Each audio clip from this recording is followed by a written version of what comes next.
মন্ত্রিসভার আজকের মিটে খুব বেশি গুরুত্বপূর্ণ কিছু নেই।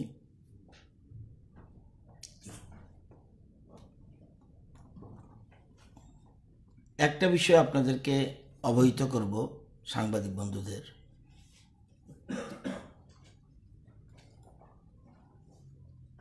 রাজ্যের মাননীয় মুখ্যমন্ত্রীর নেতৃত্বে সরকার যে সঠিক দিশায় চলছে, কয়েকটা বিষয় আপনাদেরকে আমি তথ্য প্রদান করছি। আপনারা জানেন আমাদের রাজ্যে 31টা পাবলিক সেক্টর আন্ডারটেকিং সংস্থা রয়েছে। এই তথ্যটা এতদিন পর্যন্ত কোনোদিন আমরা 12টার বেশি জানতাম না, এবং রাজ্যের মাননীয় মুখ্যমন্ত্রীর নেতৃত্বে সঠিক দিশা চলছে যে এক ত্রিপুরা শ্রেষ্ঠ ত্রিপুরা, স্বাবলম্বী ত্রিপুরা। এটার প্রকৃত উদাহরণ আপনারা জানেন, ত্রিপুরা হর্টিকালচার কর্পোরেশন লিমিটেড একটা আছে। আমি যদি দেখি 2005-06 থেকে 5-6 লস, 6-7 লস, 7-8 লস, 8-9 লস, 10, 11, 12, 13, 14, 15, 16, 17, 18, 19, 16, 17 পর্যন্ত দেখবেন 19 কোটি এসে 2 বছরের মধ্যে রাজ্য সরকার এই হর্টিকালচার ত্রিপুরা হর্টিকালচার কর্পোরেশন লিমিটেডে প্রফিটে দাঁড় করিয়ে দিয়েছে। কত টাকা প্রফিট? 1,06,96,000। এবং অফিসার্সরা যখন আমাকে এসে তথ্যটা দিল, আমি মন্ত্রী হয়ে তাদেরকে হ্যান্ডশেক করেছি। এটা যেটা চিন্তা করা যায় না। এই সমস্ত আমার এই কর্পোরেশন 1987-88 থেকে যদি দেখি, সবগুলি তথ্য আমার কাছে রয়েছে। মাঝখানে 4-5-এ 2 লক্ষর মতো একটা প্রফিট ছিল, আর 92-93 8 লক্ষ প্রফিট ছিল। আর কোনো বছর কোনো প্রফিট নেই। হর্টিকালচার কর্পোরেশন ইচ্ছা করলে আমাদের রাজ্যে দারুণ ফুল হতে পারে, ফল হতে পারে। তাহলে আমাদের রাজ্যের সরকার আজকে দেখুন 1,06,96,000 প্রফিটে ফেলে দিল দীর্ঘ বছর পর। ইট ইজ দি, এই যে বলছি সঠিক দিশা চলছে, দিস ইজ দ্য সঠিক দিশা। এটা একটা কর্পোরেশনের কথা বললাম আমি। এটার কর্মচারীর সংখ্যা কত? 71। এবং শুধু এটা আরো খুশি হবেন, এই কর্পোরেশন যারা 20,000 টাকার নিচে বেতন কম পায় 20,000-এর নিচে, তাদেরকে এবার প্রায় 60 জনকে তাদেরকে বোনাস পর্যন্ত প্রদান করেছে হর্টিকালচার কর্পোরেশন। আমি অতীতের যারা ছিল, যারা অতীতের শুধুমাত্র নীতিকথা আড়া হতো, আমি তাদেরকে এই জিনিসটা দিয়ে বুঝিয়ে দিলাম যে বিপ্লব বাবু রাজ্যের মুখ্যমন্ত্রী সঠিক দিশায় চলছে। এটা একটা ছোট্ট একটা উদাহরণ দিলাম। দীর্ঘ বছর আমাদের রাজ্যের পূর্ণরাজ্য মর্যাদার পরে দেখিয়ে দিলাম প্রফিট কাকে করতে হয়, সংস্থা কিভাবে দাঁড় করাতে হয়, নিজের পায়ে দাঁড় করাতে হয়, এটা প্রমাণ। আসুন TTDC, Tripura TIDC, Tripura industrial development corporation 16-17-তে আমরা আসার আগে কত প্রফিট ছিল? 2,72,72,00,000। 17-18 5,72,00,000। 18-19 3,77,00,000। 19-20 7,32,00,000।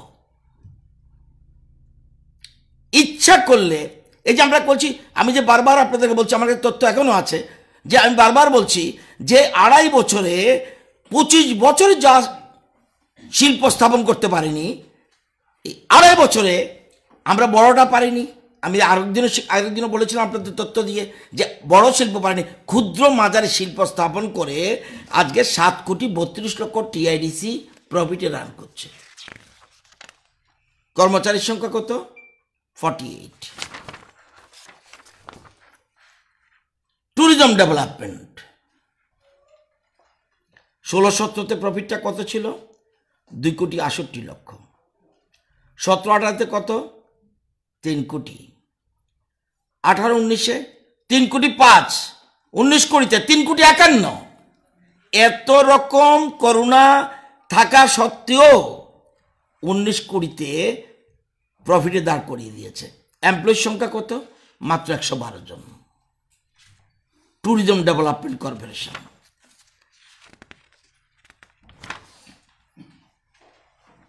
আরবান ট্রান্সপোর্ট কোম্পানি লিমিটেড, যেটাকে TUTCL বলে, 18-19-এ প্রফিট কত? 25,88,000। 19-20-তে কত? 33,74,000। এই আরবান ট্রান্সপোর্ট কর্পোরেশন লিমিটেড গাড়ি 5টা রোডে চলছে, এবং 5টা রোডে চলছে নাগরজোলা চম্পকনগর, ISBT টু মোহনপুর, এটাও 4টা গাড়ি, ISBT to Sundartila via Mohanpur, GB to Melaghar, GB to Bishalgarh 2। এখানেও প্রফিট চলছে। লাস্ট ইয়ারের প্রফিট 33,74,000।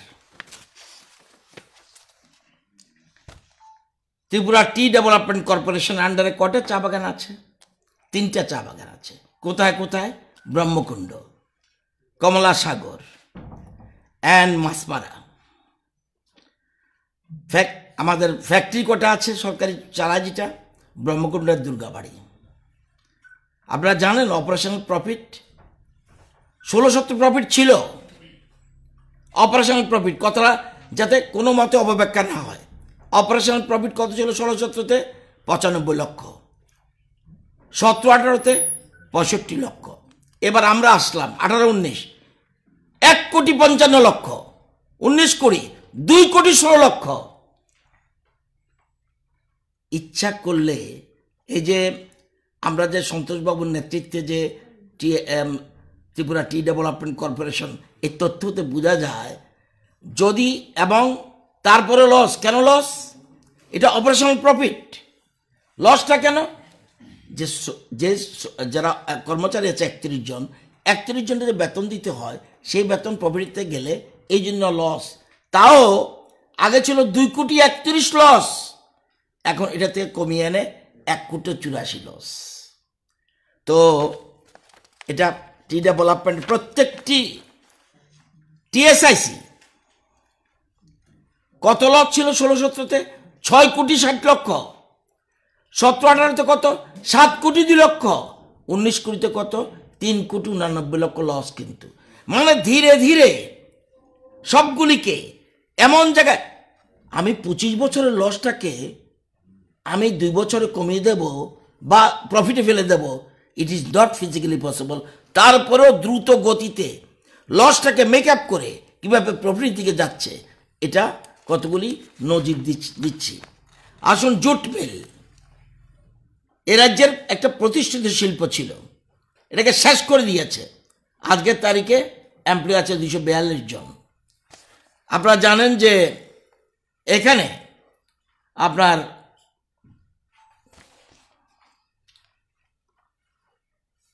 কত লস ছিল? 36,58,00,000। সেখান থেকে কমিয়ে এনে আমাদের প্রেজেন্ট গভর্নমেন্ট দাঁড় করিয়েছে 31,66,00,000 লস।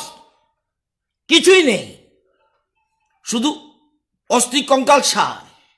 কিন্তু এর থেকে কোন জায়গায় দাঁড়ালো সেটা আপনাকে দিলাম। Horticulture, Tripura handloom and handicrafts development corporation limited, কত লস ছিল? 12 কোটি। এখন কত লস? লাস্ট ইয়ার 9 কোটি। এই যে ক্রমশ প্রতিটি কর্পোরেশন কিভাবে যে এই যে সঠিক দিশা চলছে, সঠিক পথে চলছে এবং যারা যারা চেয়ারম্যান একটা টিম নিয়ে কাজ করছে। রোড ট্রান্সপোর্টেশন টিআরটিসিতে 14 রোডে আছে গাড়ি, Agartala Sabroom, Agartala Udaipur, Ambassa to Gandacherra, Udaipur to Killa, airport to Badharghat rail station, airport to ISBT and Badharghat rail station to ISBT. এটা ছিল লস কত? 36 লক্ষ। এখন লস কত? 29 লক্ষ। তো এখানে এই যে প্রতিটি ক্ষেত্রে আমি কয়েকটা আজকে দেখেই আমি যখন একটা চোখে পড়ল, কারণ এটা আমার মনে আছে আমি বিধানসভা প্রশ্ন করতাম, সেজন্য হঠাৎ করে মনে হয় এটা কি হঠাৎ করে কিভাবে প্রফিট করতে পারলো, এবং দেখলাম কিভাবে আমাদের সরকার এই যে স্বাবলম্বী ত্রিপুরা, এই যে স্বামী বিবেকানন্দের নির্দেশে বা তার নীতি আদর্শকে সামনে রেখে যেভাবে সরকার এগিয়ে যাচ্ছে, এটা নিঃসন্দেহে আপনারা নিশ্চয়ই মনে করবেন এই সরকার যে পজিটিভ দিকে চলছে।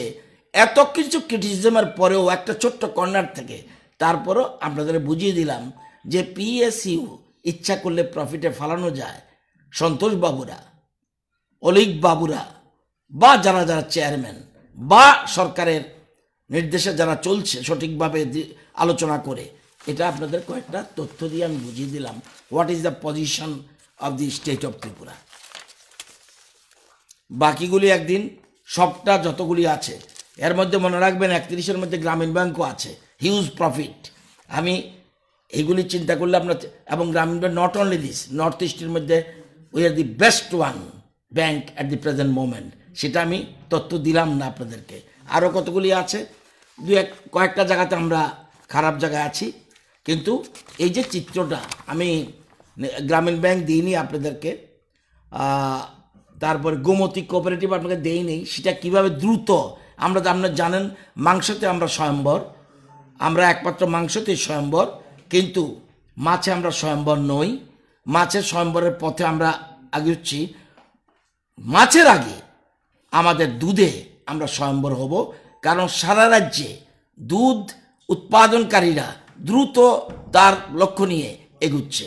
তো এগুলি সবগুলি আপনাদেরকে পরে আমি জানিয়ে দেবো, যাতে গেলে আপনারা বুঝতে পারবেন হোয়াট ইজ দ্য সিচুয়েশন।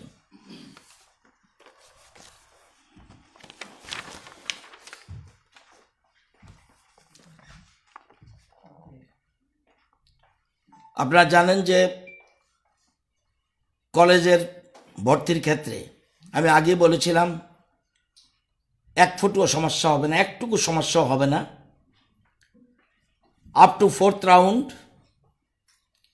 অনলাইনে 13,771 জন ভর্তি হয়েছিল। এরপরে আমরা স্পট রাউন্ডের জন্য সিদ্ধান্ত নিয়েছি। 10,514টা অ্যাপ্লিকেশন ছিল, নট অ্যাপ্লিক্যান্ট, অ্যাপ্লিকেশন ছিল। তো এর মধ্যে 4,292টা ডুপ্লিকেট ও ট্রিপ্লিকেট অথবা অলরেডি অ্যাডমিটেড।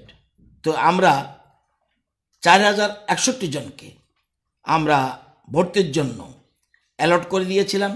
কথা ছিল 25 এবং 27 তারিখের মধ্যে সারা রাজ্যের কলেজগুলিতে তাদের পছন্দ মতো কলেজে তাদের পছন্দ মতো সাবজেক্টে তারা ভর্তি হবে।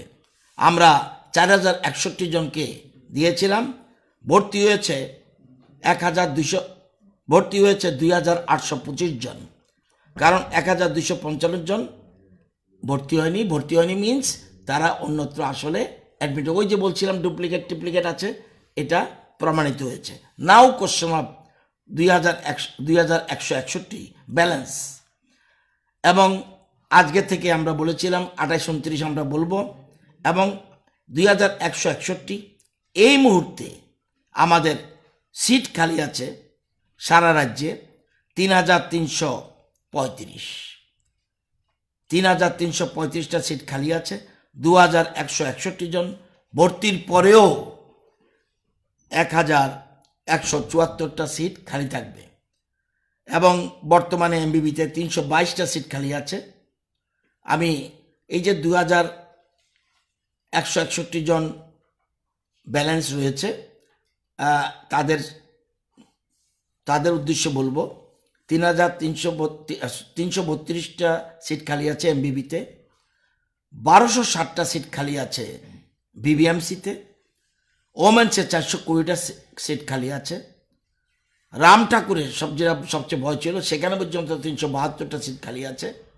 এরকমভাবে কাঞ্চনপুরে 310টা খালি আছে, বিশালগড়ে 106 খালি আছে, কিন্তু 200 জন হঠাৎ করে ভর্তি হতে গেছে, কারণ রাম ঠাকুরে এবং এমবিবিতে পায়নি বলে মনে করেছে, কিন্তু আসলে ওখানে খালি আছে।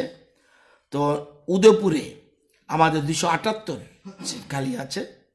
এরকমভাবে মিলে 3335টা সিট খালি আছে। তারপরেও বুঝে না বুঝে মিসআন্ডারস্ট্যান্ডিংয়ের ফলে শুনেছি একটু আগে, ঘন্টা 2 আগে 3 আগে বিশালগড়ে বোধহয় কোনো ছাত্রছাত্রী বসেছিল রামঠাকুরের সিট নাই বলে। আসলে রামঠাকুরেই আপনার সিট খালি রয়েছে 372।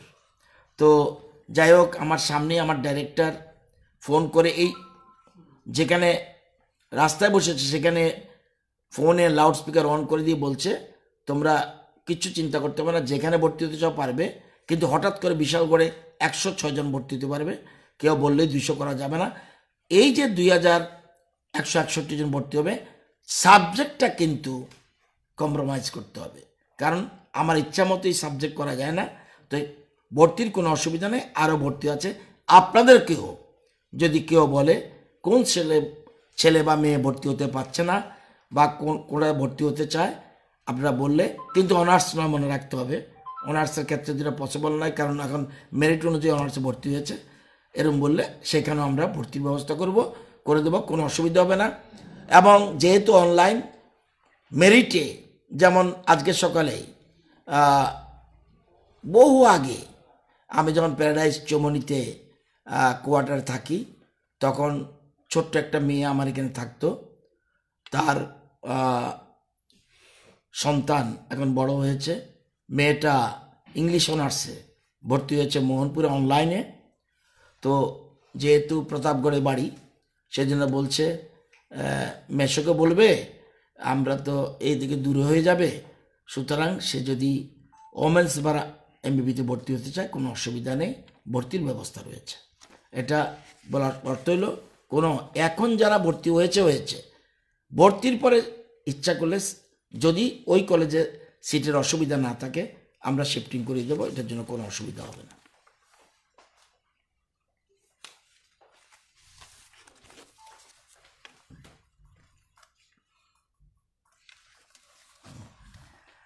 আমাদের COVID situation totally controlled in the state of Tripura. আজকে রিকভারি রেট 98.76%। 6 এপ্রিল থেকে 2020 থেকে 27 জানুয়ারি 2021 পর্যন্ত রাজ্যে পজিটিভ কেস ছিল 33,346। এখন এই মুহূর্তে 21টা অ্যাক্টিভ কেস রয়েছে, 21। এর মধ্যে 18 জন হোম আইসোলেশন, 3টি মাত্র হসপিটালে।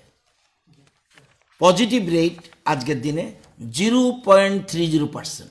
0.30%।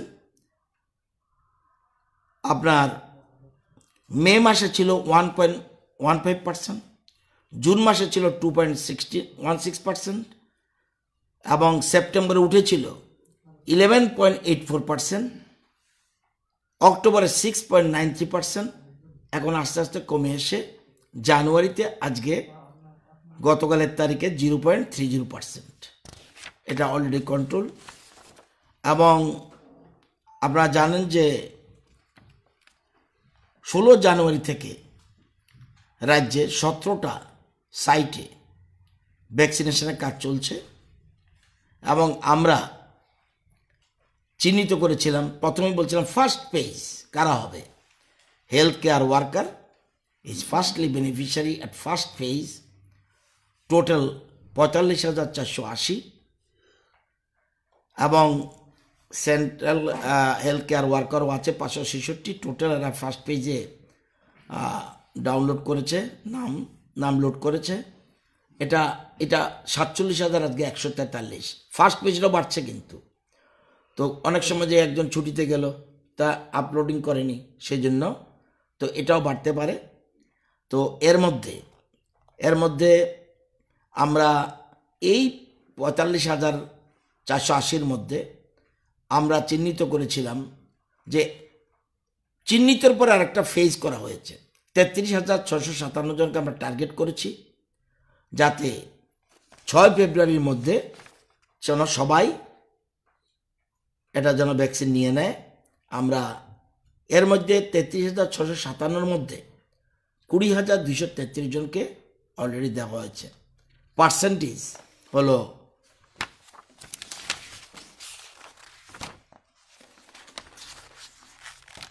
60.110%। 33,657 আমাদের মোট চিহ্নিত ফার্স্ট লেভেল 45,480, এবং এখন আর একটু বেড়ে গেল 47 বললাম একটু আগে।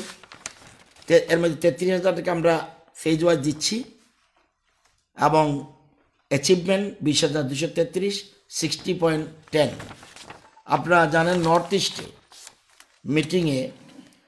ইস্টের মিটিংয়ে প্রধানমন্ত্রী সেখানে বলেছিল আসামের পার্সেন্টেজ ভ্যাকসিনের ক্ষেত্রে 13.11%, 13, মেঘালয় 11.03%, সিকিম 14%, মণিপুর 30%, নাগাল্যান্ড 27.52%, অরুণাচল 31.95%, মিজোরাম 44.05%, আমরা 60.10%। ভ্যাকসিনেশনের ক্ষেত্রে আমরা ভালো জায়গায় রয়েছি। আমাদের সেকেন্ড পেজটা হবে, আপনারা জানেন সোমবার, মঙ্গলবার, বৃহস্পতিবার, শুক্রবার এই 4 দিন দেওয়া হচ্ছে, রেগুলার চলতে থাকবে। বুধবারটা যেহেতু রুটিন অনুযায়ী ইমিউনাইজেশন গর্ভবতী মা এবং শিশুদের, সেজন্য এটা থাকে। সেকেন্ড পেজে আমাদের আসবে, সেকেন্ড পেজ বেনিফিশিয়ারি আর frontline workers, police, central arm police forces, municipal workers, revenue department staffs etcetera. এর মধ্যে আজকে ক্যাবিনেটের মিটিংয়ে আমরা জার্নালিস্টদের এটার মধ্যে ঢুকিয়ে দিয়েছি। আমরা 31 is the last date for uploading. সুতরাং আমরা ডাইরেক্টর আইসিএকে বলেছি অতি দ্রুত সাংবাদিকদের ডাটা যেন আপলোড করা হয়, এবং এখন পর্যন্ত সেকেন্ড পেজের চিহ্নিত হয়েছে 59,794 জন। এটা সাংবাদিক ছাড়া।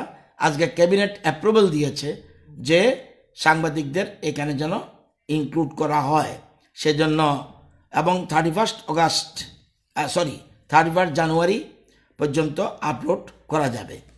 আমি নিজেও ডাইরেক্টর সাহেবকে বলেছি এবং প্রেস ক্লাবকে চেষ্টা করেছি যোগাযোগ করার জন্য, পারিনি। আমি বলছি ইমিডিয়েট যেন আপলোড করা হয় জার্নালিস্টদের জন্য। তো এই জিনিসগুলি আপনাদের বলার ছিল। এখন পর্যন্ত আমাদের রাজ্যে টোটাল মারা গেছে 388 জন টোটাল, এবং আমাদের সিট সংখ্যা বর্তমানে ত্রিপুরা রাজ্যে কোভিড সিটের জন্য টোটাল 237টা সিট আছে, কিন্তু ওয়েস্টে আমাদের জিবি হসপিটালে 51টা বেড আছে। এটা আমরা আজকে কমিয়ে এটা 20 করে ফেলছি, 20 কমাচ্ছি। কারণ 20 কমাচ্ছি এবং মাত্র 3-4টা মাত্র পেশেন্ট আছে, সেই জন্য আমরা এটা 20 কমিয়ে দিচ্ছি।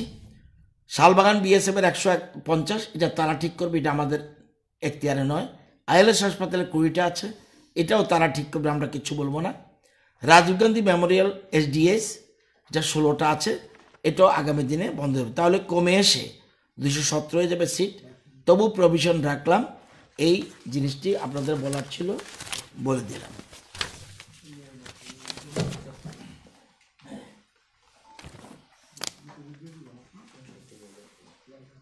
আপনারা জানেন যে একটা আজকে খুবই শিক্ষা দপ্তর ভালো একটা ইনফরমেশন পেয়েছে দিল্লি থেকে।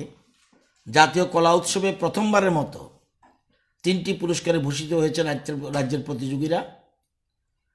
দেশের ছাত্রছাত্রীদের মধ্যে শৈল্পিক মনন ও কলাকৃতি বিকাশের মাধ্যমে শিক্ষাকে বহুমুখী এবং সামগ্রিক করে তোলার লক্ষ্যে কেন্দ্রীয় বিদ্যালয় শিক্ষা মন্ত্রকের উদ্যোগে সারা দেশের সমস্ত রাজ্যগুলিকে নিয়ে জেলা স্তরে, রাজ্য স্তরে এবং সর্বশেষে জাতীয় স্তরে কলা উৎসবের আয়োজন করা হয়ে থাকে।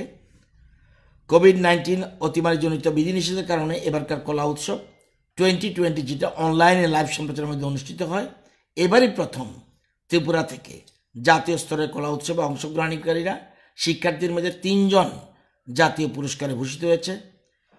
শাস্ত্রীয় সঙ্গীতে ছাত্রী বিভাগে পশ্চিম ত্রিপুরা জেলার ডনবস্কো স্কুলের 13 শ্রেণীর ছাত্রী নমশ্রী সিংহ জাতীয় স্তরে 2য় স্থান অধিকার করেছে। এবং পরম্পরাগত লোকনৃত্য যেটা আমাদের ট্র্যাডিশনাল বিভাগে গোমতী জেলার জলেমাবাড়ি উচ্চতর মাধ্যমিক বিদ্যালয়ের জলেমাবাড়ি 10ম শ্রেণীর ছাত্র ফাইসোকাং জমাতিয়া 2য় স্থান লাভ করেছে। এবং দ্বিমাত্রিক অঙ্কনশৈলী ছাত্র প্রতিযোগিতায় দেশের মধ্যে 3য় স্থান লাভ করেছে গোমতী জেলার চন্দ্রপুর উচ্চতর মাধ্যমিক বিদ্যালয়ের 12 শ্রেণীর ছাত্র প্রলয়ধর। প্রসঙ্গত, প্রলয়ধর একজন দিব্যাঙ্গ ছাত্র।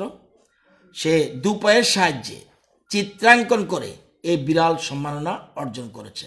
আমরা রাজ্যবাসীর পক্ষ থেকে এদেরকে অনেক অনেক ধন্যবাদ প্রদান করছি।